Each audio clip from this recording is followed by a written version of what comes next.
ஆக்கியாவ இந்த கவுன்சிலர் பேசின பேச்சுக்கு நம்ம செலியன் இந்த கவுன்சிலரை அடித்தது தப்பே இல்லை அப்படின்னு நீங்களும் நினச்சிங்கன்னா மறக்காமல் இந்த வீடியோக்கு ஒரு லைக்கை தட்டி விட்டு கூடவே நம்ம சேனலையும் சப்ஸ்கிரைப் பண்ணி உங்களுடைய ஆதரவை தெரிவிங்க. ஸ்டார்டிங்லேயே இந்த கவுன்சிலர் விஷயத்தில் பாக்கியா ஒரு முடிவு எடுத்திருந்தா இப்போது இவ்வளோ பெரிய பிரச்சனை வந்து நின்றதுக்காது. பாக்கியாவோட முட்டாள்தனம் தான் முழுக்க முழுக்க காரணம். ஒரு வாட்டில் இருந்த செலியனையுமே இந்த ஈஸ்வரி பாட்டி அது இதுன்னு சொல்லிட்டு குழப்பி விட்டுட்டாங்க. அதனால் இங்கே செலியன் இருந்துக்கிட்டு பாக்கியாவை பார்க்குறதுக்காக ஹோட்டலுக்கு வராங்க. திடீர்னு நம்ம செலியனை பார்த்ததுமே பாக்கியா ரொம்பவே சந்தோஷப்படுறாங்க. உட்காருப்பா, உனக்கு நான் வந்து காஃபி போட்டு வரேன் அப்படின்னு சொல்லிட்டு வந்து கொண்டு வந்து கொடுக்குறாங்க. அதே டைமில் அந்த கவுன்சிலருமே பார்த்திங்கன்னா எப்போதும் போல் அவங்க ஆளுங்களோட வராங்க.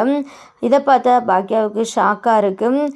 எப்போதும் போல் அது வேணும் இது வேணும்னு சொல்லிட்டு அந்த ஆளுங்களாம் வந்து சொல்லிகிட்டு இருக்கிறாங்க. சரி, செலியன் வேறு இருக்கிறான், நம்ம இந்த டைமில் எதுவுமே பேசிக்க வேணாம், அவங்க கேட்குறத வந்து நம்ம செஞ்சு கொடுத்துடலாம் அப்படின்னு சொல்லிட்டு இங்கே பாக்கியாவும் அண்டு செல்வியுமே பார்த்திங்கன்னா எல்லாமே வந்து செஞ்சிட்ருக்குறாங்க.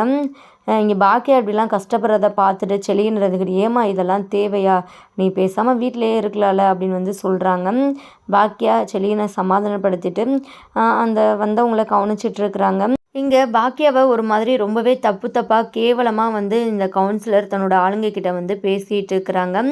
எத்தனையோ ஹோட்டல் இருந்தும் நீ எதுக்குன்னு டெய்லி இங்கேயே வந்து இது பண்ணிகிட்ருக்குற அப்படின்னு சொல்லிட்டு கேட்கும்போது அந்த கவுன்சிலர் இருந்துக்கிட்டு, இந்த ஹோட்டல் மாதிரி எந்த ஹோட்டல்லையுமே வந்து அழகான ஆண்டிலாம் இருக்காது, அதுவும் இந்த ஆண்டிக்கு வந்து புருஷன் கூட இல்லையா, புருஷன் பிரிஞ்சிருக்கிறாரா, நம்ம கரெக்ட் பண்ணிக்கலாம்ல அப்படி இப்படின்னு சொல்லிட்டு ரொம்பவே மட்டமாக பேசிகிட்டு இருக்கிறாங்க. எவ்வளவோ பொறுமையாக இருந்து பார்க்குறாரு நம்ம செலியன். பேசுகிறதெல்லாம் கேட்டுட்டு கோவத்தை கண்ட்ரோல் பண்ணிகிட்ருக்கிறாரு. ஆனாலுமே அந்த கவுன்சிலர் ரொம்பவே தப்பாக பாக்கியாவும் பேசவும் இங்கே நம்ம செலியனுமே பார்த்திங்கன்னா பயங்கர கோவப்பட்டு வெளுத்து வாங்கிடுறாரு. எவ்வளோ தைரியம் இருந்தால் நீ இப்படிலாம் பேசுவ அப்படின்னு சொல்லிட்டு, நான் எவ்வளோ பெரிய ஆள் தெரியுமா, என்னையே அடிக்கிறியா அப்படின்னு சொல்லிட்டு அந்த ஆள் கேட்குறாரு. நீ எவ்வளோ பெரிய ஆளாக வேணா இரு, எப்படி நீ அவங்கள பற்றி இப்படிலாம் தப்பாக பேசலாம் அப்படின்னு வந்து செலியன் இருந்துக்கிட்டே கேட்குறாரு. நீ யாருடா, அவளோட பையனா, நீ வந்து அவளுக்கு சப்போர்ட் பண்ணி பேசிகிட்டு இருக்கிற அப்படின்னு வந்து கேட்குறாங்க. ஆமாம், நான் அவங்களோட பையன்தான் அப்படின்னு சொல்லிட்டு பார்த்தீங்கன்னா செம்மையாக வெளுத்து வாங்குறாரு அந்த கவுன்சிலரை. அப்படியே ரத்தம் சொட்ட பார்த்தீங்கன்னா அடித்து துவைக்கிறாருன்னு தான் சொல்லணும். இங்கே செலியனுமே பார்த்தீங்கன்னா அவங்கக்கிட்ட வந்து அடி வாங்குறாங்க. இங்கே பாக்கியா இதை பார்த்துட்டு ரொம்பவே அதிர்ச்சியில் இருக்கிறாங்க. ரொம்ப ஃபீல் பண்ணுறாங்க. இங்கே செலியனை பிடிச்சி இழுக்கிறாங்க, சண்டையை விலக்கி விட்றாங்க. ஆனால் பார்த்தீங்கன்னா செலியனோட கோவம் அடங்கவே இல்லை. அந்த ஆள் பேசுனதுக்கு பார்த்தீங்கன்னா இன்னுமே செலியன் அவரை போட்டு அடித்து தான் நொறுக்கிறாரு. உடனே பாக்கியாவுக்கு கோவம் வந்துடுது. ஏன் செலியா இப்படிலாம் பண்ணிகிட்டு இருக்கிற, எதுக்காக அவரை போட்டு அடிக்கிற, விடு அப்படின்னு சொல்லிட்டு விலக்கி விட்றாங்க. உனக்கு தெரியாதுமா, நீ பேசாமல் அமைதியாரு அப்படின்னு சொல்லிட்டு எங்கள் செலியனுமே சொல்கிறாங்க. இங்கே செல்வியும் நம்ம பாக்கியாவும் வந்து பேசிகிட்டு இருக்கிறாங்க. என்னக்கா, என்னதான் ஆச்சு, ஒன்றுமே புரியலையே அப்படின்னு சொல்லிட்டு இங்கே எப்படியும் சண்டையை விலக்கி விட்டதுக்கப்புறம் பார்த்தீங்கன்னா இந்த கவுன்சிலர் வந்து பயங்கர கோவத்தில் இருக்கிறாரு. ஆள் தெரியாமல் நீ மோதிட்ட, கண்டிப்பாக அதுக்கு நீ வந்து அனுபவிப்ப, நான் போகிறேன், அவனை ஆனால் சும்மாவே விட மாட்டேன் அப்படின்னு சொல்லிட்டு வந்து சொல்லிட்டு போகிறாரு. எங்கள் பாக்கியா இருந்துக்கிட்டு செலியனை பிடிச்சி திட்டுறாங்க. எதுக்காக செலியா இப்படிலாம் பண்ண, கொஞ்சம் யோசிச்சு எதுனாலும் பண்ண மாட்டியா, அவர் இந்த ஏரியா கவுன்சிலரு அப்படின்னு வந்து சொல்கிறாங்க. உடனே செலியன் இருந்து பாக்கியா மேலே கோவப்படுறாங்க. எல்லாத்துக்கு காரணம் நீதாம்மா, அவன் எப்படிலாம் பேசினா தெரியுமா அப்படின்னு சொல்லிட்டு வந்து திட்டுறாங்க. இங்கே பாக்கியாவுக்கு ஒன்றுமே புரியலை. என்னடா செலியா என்ன நடந்தது, நான் என்ன பண்ணேன் அப்படின்னு வந்து சொல்கிறாங்க. இங்கே இன்னொரு பக்கம் செலியனுக்கு பார்த்தீங்கன்னா பிளட்டு வேற வந்துட்டுருக்குது. பாக்கியா துடிச்சு போயிடறாங்க. ஆனால் கோவப்பட்டு பார்த்தீங்கன்னா செலியன் வந்து அங்கேருந்து பைக்கில் கிளம்பிடுறாங்க. உடனே நம்ம பாக்கியா இருந்துக்கிட்டு எழிலுக்கு கால் பண்ணி நடந்த எல்லா விஷயத்தையுமே சொல்கிறாங்க. ஹாஸ்பிட்டலுக்கு கூப்பிட்டு போகணும் அப்படின்னு சொல்லிட்டு. அப்புறம் உடனே பார்த்தீங்கன்னா நம்ம பாக்கியாவும் வீட்டுக்கு கிளம்பி வந்துடுறாங்க. கிட்ட வந்து விசாரிக்கிறாங்க. டாக்டர் என்ன சொன்னாங்க, எந்த ஒரு பிரச்சனையும் இல்லை, செலியன் நல்லா தானே இருக்கிறான் அப்படின்னு வந்து கேட்குறாங்க. அதெல்லாம் ஓகே தான்மா, நீ ஒன்றும் கவலைப்படாத அப்படின்னு எழில் சொல்கிறாங்க. பாட்டி இருந்துக்கிட்டு செலியனை பிடிச்சி திட்டுறாங்க. ஏன் செலியா, உன்னை பேசுகிறதுக்காக தானே அனுப்பிச்சி விட்டேன், இப்படியே அடிச்சுட்டு வர சொல்லி அடி வாங்கிட்டு வர சொல்லல, ஏன்டா இப்படி பண்ணுற அப்படின்னு வந்து சொல்கிறாங்க. அந்த டைமில் தான் அந்த கவுன்சிலர் என்னெல்லாம் பேசினாரு அப்படின்னு சொல்லிட்டு எல்லோரும் முன்னாடியுமே நம்ம செலியன் வந்து சொல்கிறாங்க. இதை கேட்ட எழிலுக்கு செம்மக்கோ வந்து கிளம்புறாரு. அவன் கையில் மட்டும் மாட்டினானா அவ்வளோதான், நான் கொன்றுவேன், அவன் எங்கே இருக்கா, நீ வாடா நம்ம கிளம்பி போகலாம் அப்படின்னு சொல்லிட்டு வந்து கூப்பிட்றாங்க. உடனே எழிலுமே பார்த்திங்கன்னா எல்லாருமே தடுத்து நிப்பாட்டுறாங்க. பாரு, உனக்கே எப்படி சுள்ளுன்னு இருக்குது, அப்போது அந்த டைமில் கேட்கும்போது எனக்கு செலியனுக்கு எப்படி இருந்திருக்கோ அதனால தான் நான் அவனை அடித்தேன் அப்படின்னு வந்து இங்கே செலியன் இருந்துக்கிட்டு சொல்கிறாங்க. இங்கே கோபிக்கு ஒன்றுமே புரியலை, என்ன சொல்கிறதுனே தெரியல. பாட்டி இருந்துக்கிட்டு சும்மானாலே பார்த்தீங்கன்னா பாக்கியாவை கரிச்சு கொட்டுவாங்க.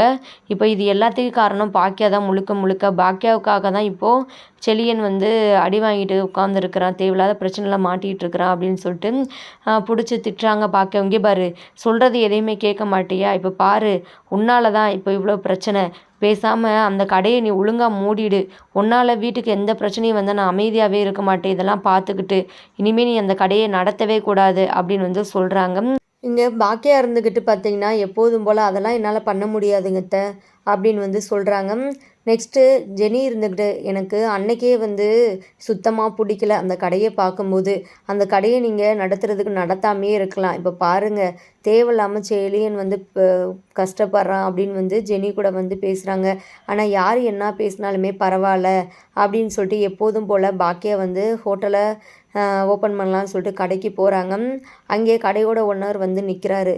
அப்போது வந்து பிரச்சனையை பற்றி வந்து பேசிகிட்டு இருக்கிறாங்க. இந்த மாதிரி நைட்டு பெரிய பிரச்சனைன்னு சொல்லிட்டு கேள்விப்பட்டேன், உண்மையா அப்படின்னு சொல்லிட்டு கேட்கும்போது, ஆமாங்க சார், நானே உங்களுக்கு கால் பண்ணேன், நீங்கள் எடுக்கலை அப்படின்னு வந்து சொல்கிறாங்க. உங்கள் பையன் தான் அந்த கவுன்சிலரை போட்டு ரொம்பவே அடிச்சிட்டானாமா அப்படின்னு வந்து சொல்கிறாங்க. என்னை பற்றி தப்பாக பேசினா எப்படி என் பையன் பார்த்துட்ருப்பான், ரொம்பவே அசிங்கமாக பேசியிருக்கிறாரு, அதனால தான் கோவத்தில் அவன் வந்து அடிச்சிட்டான் அப்படின்னு வந்து சொல்கிறாங்க. மற்றவங்களுக்கு அதெல்லாம் தெரியாதுமா, அவங்களாம் அதெல்லாம் வந்து நினைக்க மாட்டானுங்க, நீ இப்போதைக்கு கடையை திறக்க வேணாம், நீ கடையவே திறக்க வேணாம் அப்படின்னு வந்து சொல்லிடுறாங்க. இதை கேட்ட பாக்கியாவுக்கு ரொம்பவே ஷாக்காக இருக்குது. என்ன சொல்கிறீங்க, அவங்களுக்கு பயந்துக்கிட்டு நீங்கள் கடையை திறக்க வேணாம்னு சொல்கிறீங்களா அப்படின்னு வந்து கேட்குறாங்க. அம்மா சொல்கிறத கேளு, உன் நல்லதுக்கு தான் சொல்கிறேன், அவனுங்க ரொம்பவே பொல்லாதவனுங்க, நீ மட்டும் இப்போ கடையை திறந்து வச்சுருந்தேன்னா கண்டிப்பாக கடையை சுக்குநூறாக உடச்சிருவானுங்க, அது மட்டும் இல்லாமல் உன் பையனுக்கும் பிரச்சனை தான், நீ போயிட்டு அப்புறம் ஒரு 2-3 நாள் போட்டு அப்புறம் வந்து கடையை திற அப்படின்னு வந்து சொல்கிறாங்க. நெக்ஸ்ட்டு பார்த்தீங்கன்னா இங்கே பாக்கியாவும் ஒரு மாதிரி ஃபீல் பண்ணிகிட்ருக்குறாங்க. செல்வி இருந்துட்டு, அக்கா அவர் சொல்கிறதாங்க்கா உண்மை, நீ போயிட்டு செலியன் தம்பியை பாரு, என்னன்னு இந்த பிரச்சனைலாம் முடியட்டும், அப்புறம் வந்து நம்ம கடையை ஓப்பன் பண்ணிக்கலாங்க்கா அப்படின்னு சொல்லிட்டு செல்வி சொல்லிட்டு கிளம்பிடுறாங்க. இங்கே பாக்கியா ரொம்பவே மனசொடைஞ்சு போய் தான் வீட்டுக்கு வராங்க. எப்படியாவது இந்த கடையை வச்சு தான் லைஃப்பில் முன்னேறணும் அப்படின்னு சொல்லிட்டு பாக்கியா நினச்சிருந்தாங்க. ஆனால் இப்படி ஒரு பிரச்சனை வந்ததுக்கப்புறம் பார்த்தீங்கன்னா பாக்கியா வந்து ரொம்பவே கவலைப்படுறாங்க. இன்னொரு பக்கம் இங்கே ரெஸ்டாரண்ட்டை நான் பார்த்துக்கிறேன் அப்படின்னு சொல்லிட்டு இனியா சுதாகர் எல்லாருக்கிட்டேயுமே வந்து சொல்கிறாங்க. இது எதுவுமே பார்த்தீங்கன்னா சுதாகருக்கு சுத்தமாக பிடிக்கல. உனக்கு பிஸ்னஸை பற்றி என்னம்மா தெரியும், நீ பேசாமல் வீட்டில் இரு அப்படின்னு வந்து சொல்கிறாங்க. இங்கே உடனே இனியா இருந்துக்கிட்டு, சரி நான் பிஸ்னஸ் தான் பார்க்க வேணாம், நான் வந்து ஆல்ரெடி முன்னாடி வேலை பார்த்தேல அந்த வேலைக்கே மறுபடியும் போகிறேன் அப்படின்னு வந்து சொல்கிறாங்க. அதுக்குமே பார்த்தீங்கன்னா சுதாகர் வீட்டில் பர்மிஷன் கொடுக்க மாட்டாங்க. அதெல்லாம் நீ எங்கேயும் போவேணா, நீ பேசாமல் அமைதியாக வீட்டிலையே இரு அப்படின்னு வந்து சொல்கிறாங்க. இங்கே இனியா விடுற மாதிரி இல்லை, எனக்கு வீட்டில் இருக்க ரொம்பவே போர் அடிக்குது, வெளியே போனால் வச்சு எனக்கு கொஞ்சம் ஜாலியாக இருக்கும் அப்படின்னு வந்து சொல்கிறாங்க. உடனே பார்த்தீங்கன்னா இங்கே நிதிஷ் இனியா மேலே ரொம்பவே கோவப்படுறாங்க. நீ என்ன அப்பாவை எதிர்த்து பேசிகிட்டு இருக்கிற அப்படின்னு சொல்லிட்டு திட்டுறாங்க. இங்கே இனியாவுக்கு ஒரு மாதிரி ஆகிடுது, ஒரு மாதிரி ஃபீல் பண்ண ஆரம்பிச்சிடுறாங்க. நிதிஷை வந்து பார்த்திங்கன்னா அவங்க அம்மா அப்பா சமாதானப்படுத்துகிறாங்க. உடனே சுதாகர் ஒய்ஃப் இருந்துக்கிட்டு, இனியா நீ வீட்டில் ஜாலியாக இரு, ஷாப்பிங் போ, உன்னோட ஃப்ரெண்ட்ஸுகளை கூப்பிட்டு வந்து ஜாலியாக வந்து பார்ட்டி பண்ணு, அப்புறம் என்ன இத்தனை வருஷமாக நானும் வீட்டில் தான் இருக்கிறேன், நான் ஒரு நாள் கூட போர் அடிக்குதுன்னு சொன்னதில்லை, நீ என்ன இப்படி சொல்கிற அப்படின்னு வந்து சொல்லி வச்சுக்கிறாங்க. ஆளாளுக்கு இப்படிலாம் வந்து பேசவும் நம்ம இனியா ஒரு மாதிரி ஃபீல் பண்ணிவிட்டு அங்கேருந்து கிளம்பிடுறாங்க. சுதாகர் நிதிஷ் கிட்ட இதுக்கெல்லாம் காரணம் கண்டிப்பாக அந்த பாக்கியாவாக தான் இருக்கும், தேவையில்லாமல் இனியாவோட மனசை பேசி மாற்றி நம்மளுக்கு எதிராக திருப்ப பார்க்குறாங்க, நீ இனியா மேலே ஒரு கண்ணாவே இரு, பார்த்துக்கோ, உன்னோட கண்ட்ரோலில் வச்சுக்கோ அப்படின்னு வந்து சொல்லிகிட்டு இருக்கிறாங்க. இங்கே நிதிஷுமே அவங்க அப்பா சொல்கிறதுக்கு தலையாட்டிகிட்டு இருக்கிறாங்க. இன்னொரு பக்கம் பாக்கியா வீட்டுக்கு வந்துடுறாங்க. நம்ம எழில்மை பார்த்திங்கன்னா அந்த ஷூட்டிங் விஷயமா பார்த்திங்கன்னா வெளியே கிளம்பிடுறாங்க. பாட்டி ரொம்பவே ஃபீல் பண்ணிகிட்டு இருக்கிறாங்க. இங்கே கோபி இருந்துக்கிட்டு ஒரு 2 மாதத்தில் எழில் வந்துட போகிறான், நீங்கள் எதுக்கு கவலைப்படுறீங்க அப்படின்னு வந்து சொல்லிகிட்டு இருக்கிறாங்க. பாக்கியாவுமே அதே டைமில் பார்த்திங்கன்னா வந்துடுறாங்க. அப்போது சரி நம்ம சொன்ன மாதிரியே பாக்கியா வந்து கடையை மூடிட்டா அப்படின்னு வந்து பாட்டி ரொம்பவே சந்தோஷப்பட்டுட்டு இருக்கிறாங்க. இன்னொரு பக்கம் பார்த்திங்கன்னா கோபி இருந்துக்கிட்டு நடந்த பிரச்சனையெல்லாம் வச்சுக்கிட்டு, பாக்கியா அம்மா சொல்கிறதா எனக்கு சரியாக படுது, நீ இதுக்கப்புறம் அந்த கடையெல்லாம் மூடிரு, வேணாம் உனக்கு, அந்த ஏரியாலாம் உனக்கு செட் ஆகாது, இப்போ பாரு எவ்வளோ பெரிய பிரச்சனை அப்படின்னு வந்து சொல்லிட்டு இருக்கிறாங்க. உடனே நம்ம பாக்கியாவுக்கு கோவம் வந்துடுது. நீங்கள் யார், நீங்கள் எதுக்கு தேவையில்லாமல் ஏன் விஷயத்தில் தலையிடுறீங்க, எனக்கு என்ன பண்ணணும்னு சொல்லிட்டு எனக்கு தெரியும், நீங்கள் சொல்லணும்னு அவசியம் இல்லை, நீங்கள் வந்து உங்கள் வேலையை பார்த்தா அது நல்லா இருக்கும், இல்லைன்னா மரியாதையே இல்லை, இப்போது வீட்டுக்கு அப்பப்போ வந்துட்டு போகிறீங்க, அதுவும் இல்லாமல் பண்ணிடுவேன் அப்படின்னு சொல்லிட்டு பாக்கியா வந்து சொல்கிறாங்க. உடனே ஈஸ்வரி பாட்டிக்கு கோவம் வந்துடுது. பாக்கியா, உனக்கு என்ன திமிரு அதிகமாயிடுச்சா, எதுக்கு இப்படிலாம் வந்து பேசிகிட்டு இருக்கிற, கொஞ்சம் கூட எனக்கு நீ மரியாதையே கொடுக்க மாட்டேற, என் முன்னாடியே வந்து என் பிள்ளை இப்படிலாம் நீ பேசிகிட்டு இருக்கிறியா அப்படின்னு வந்து பாக்கியா கூட வந்து சண்டைக்கு போகிறாங்க. இதுக்கப்புறம் பார்த்தீங்கன்னா நம்ம செலியனை வந்து அரெஸ்ட் பண்ணிட்டு போகிறாங்க. செலியனை வந்து வெளியெடுக்கிறதுக்கு நம்ம பாக்கியா ரொம்பவே கஷ்டப்பட போகிறாங்க.